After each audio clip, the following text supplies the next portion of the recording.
your girl Sicarah. It's DJ ShaqTown. And today we're going to get into the 6ix9ine interview with The Breakfast Club. Yeah, the 6ix9ine, he's a character, to say the least. That was really interesting. I would say it was the most interesting interview I've seen all year. Just because everybody usually bows down when it comes to Charlamagne the God. They don't want to say nothing. Tekashi's like, no, I'm going to speak. And I'm going to tell you how I feel. Facts. Like, Tekashi, he held the room real well. They was trying to get on him. They were trying to big boy him in a way. Like, trying to pressure him into certain ways. Like they did with Chief Keef when he first came. Or Kodak Black when he first came. But he really held his own. Like, he was on top of them. He wasn't really allowing them to ask questions or control the narrative. He was controlling the narrative. He said what he wanted to say. Now, going back to what you said, right? He said I'm contradicting myself. There's a difference between being gangster and being stupid. Now, listen to this. Now, listen to this, right? I let my nuts hang, right? But am I gonna go against 100 niggas that want to get me? Or be the smarter person and be like, stupid, I'm not going to let you get the chance to worst on me and violate me when I could be the bigger person and be like, you know what? Y'all couldn't guarantee my safety. Y'all know that I showed up. Jay know I showed up. But you can't guarantee my safety. Now listen to this, right? Now listen to this, right? Also, because they're older to me, they weren't that informed. All of them really weren't that informed about what's been going on with him, all the Instagram, social media antics. So when he asked the first question and he got an answer back saying that they were wrong, they couldn't really respond the way they should have because they wasn't that informed about the information about what's been going on with him. Facts, and I think that's honestly a little disappointing. And I hate to say that, but it's true because we want to see the debates. Like, I'm used to Charlamagne going hard. Like, anything you say, he's like, no, you're wrong because this, that, and the other. And he really wasn't doing it. I think from Charlamagne's perspective, I think he somewhat really didn't care as much, maybe. Because, like he said, he was too old for this shit, you know. And he was saying that, like, he came up with the impression that he really didn't care as much what he'd been doing. And that his word wasn't really getting to 6ix9ine, so he just held back and just let 6ix9ine talk and talk and talk. To me, you don't really see him back down too often, like you said. Like, he was really kind of like, okay, whatever, you got it, you like whatever you say. Yeah. There was a couple of moments, just being honest, that I would not have wanted to be Charlamagne the God, Angela Yee, or DJ. Because I didn't like the part where he'd be like, boy, blood. I ain't gonna lie to you, I don't want to be called blood ever in my life, ever. I'm not a gang member. Please don't refer to me as blood or boy. I would be really uncomfortable. Uncomfortable ain't the word. Blood, like super uncomfortable. I feel like he said blood at least 73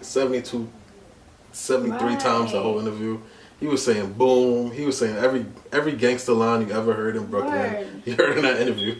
And the crazy part about it, like, I don't know much about gangs, right? But to talk about being blood, then Crip, and then switching, you cool with whoever, then there was like an issue with YG. I was just like, this is unheard of. I have to give him his props though, because I don't know anybody who reps the blue flag, then rep the red flag, and still safe out here. So kudos to you, man. When I first saw his Coda video, I was surprised. He had Crips and Bloods in the video together, like it was a communion. Like, I was like, what's going on here? I was shocked. I don't know nothing about that culture. I just know those two colors don't get along. They don't blend. So when I seen that, I was like, I don't know what's going on here. Yeah. But as far as him in the interview, I think, like, he's 21.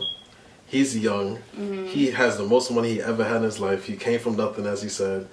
The 5 Billboard hits that he has, that's like really all to him. He never expected, he never seen that. He never seen something since he never knew this would ever come. So that's the most for him. So to say, like, he's not looking 5 years from now what's going on. He's living in the moment. He don't care what's going on. He's like happy to be here. He just, you know, that's him, honestly. He really don't care. And that's kind of what's attracting people to him.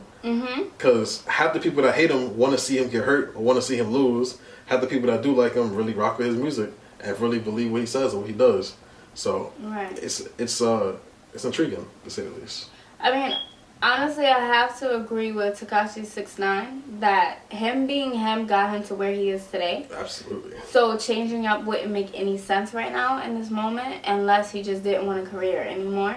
And it's a little judgmental because think about it, when 50 Cent was out, we was like, what up, blood? What up, cuz? What up, blood? And nobody had a problem with that.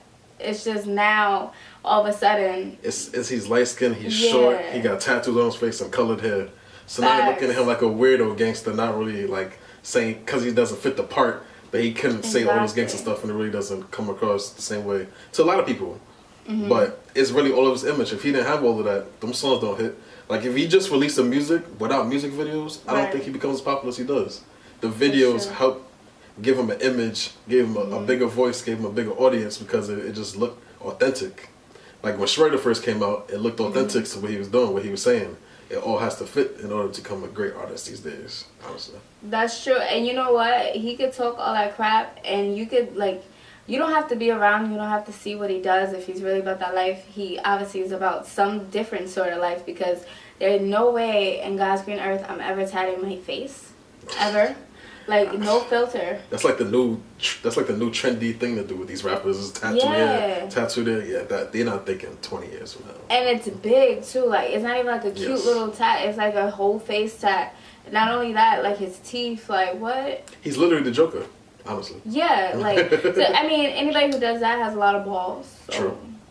True. And I want to see how long he's gonna last. He got all these beefs out here: beef in Houston, beef with YG, beef with The Game, beef with Casanova. Like, he has all these beef out here. I wonder how long it's really gonna last.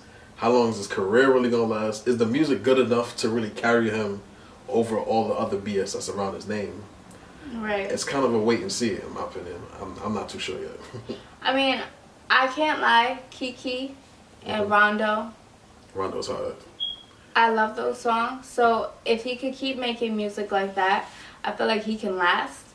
It is a little dangerous though. I mean, yeah, we had Tupac, we had Biggie, we had 50, but I mean, 50's been shot 9 times. Tupac and Biggie are both dead. So, absolutely. You know, it's tough if you want to go down that road. I think you gotta be careful. He's already done that road, so it's even hard for him to come back now. In a sense, he could tone it down a little bit to me, actually. He could, but should he? That's the question, because what he's doing, like he said in the interview, what he's doing is working for him right now. No matter how we feel about it, no matter how the Breakfast Club felt about it, what he's doing is working for him, and it's getting more attention now. And he is one of the hottest artists out here at the moment. So I was like, should he really stop? My thing, I think, like his actual music, I think he has a certain voice, like he has a certain energy. I don't want to say DMX, but like Sticky Fingers, Onyx, old school, a lot of energy when they rap. And so when you hear it in the clubs, especially, or you hear it in the car, it really gets you hype. Yeah. It really gets you in a certain mood. And I think he has that for him. So if he could keep making that and not try to change around too much, and he might be able to stick around for a little bit. Even though he's not the best rapper and writer, he still might be able to stick around a little bit because of that. So we'll see what happens. Hopefully Tekashi keeps it going with the good music. Hopefully he stay alive and keep his chain, because I know they coming for that chain. Yo. He keep spinning that chain everywhere. They coming for it. And he keeps saying how much it costs too. Like, it's not even, there's no humbleness, I got 150 on my neck. I got 300 on my neck. I'm like, hi, you gonna have 0 on your neck. Right, like, quit playing, bro. Like, we want to see you win. Like, chill a little bit. I did like the line he said where he said, when you gangster, you gotta be smart. Like, you can't just be walking to anything. Like, you gotta know when to, the right ways to move. Like, Biggie used to do that. When Biggie didn't feel the right energy in the club, we've heard stories that he used to just not go in the club at all because he felt like it just wasn't the right night for it, or there was bad energy in there. So if he just, even if he keep his gangster like he says, but he really moves smart, you know, he might be able to work out for him. So right, and he, like you said, he has a lot of common sense. You know what I'm saying? I'm not about to get world starred on a world star stage. Don't get world star on a world star. That's absolutely. And another person's city too. You're not leaving with no chains, no money. I wouldn't have went on stage either. Yeah, me either. To be honest with you. Nah, I went home. Same situation. Same thing. I did the same thing he did. Exactly. And he still got paid. Yeah. Facts. That's the most important thing. So. You can't hate on Tekashi. At all. I think he got it. I want to say shout out to Brooklyn. I'm not from Brooklyn, but shout out to y'all, okay? It's over shout out to Brooklyn. Right. Y'all making hits all day. Every day. Yes. That's what's up. It's a wrap on the Tekashi 6ix9ine interview with the Breakfast Club. If you haven't seen it, make sure you log on, go on YouTube, visit the website. And it was with Charlamagne the God, Angela Yee, and DJ Envy. Shout out to them. I'm DJ ShaqTown. I'm Sicarah.